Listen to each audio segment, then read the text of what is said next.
Menteri Pertanian Syahrul Yassin Limpo rampung diklarifikasi oleh Komisi Pemberantas Korupsi atau KPK terkait penyelidikan dugaan korupsi di Kementerian Pertanian.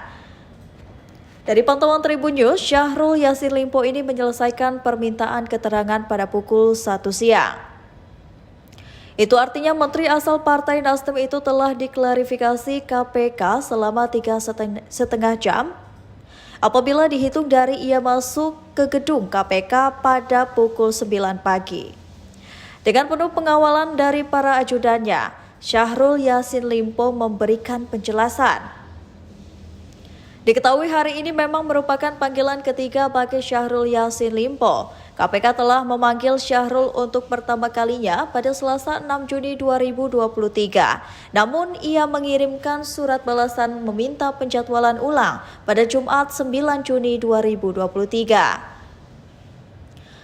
Lembaga Antrian Swah lantas mengirim surat panggilan kedua tertanggal Senin 12 Juni 2023 untuk permintaan keterangan pada Jumat 16 Juni 2023. Lagi-lagi, Syahrul meminta tak hadir dengan meminta penjadwalan ulang pada Selasa 27 Juni 2023. Ia sudah mengirimkan surat ke KPK pada Jumat kemarin.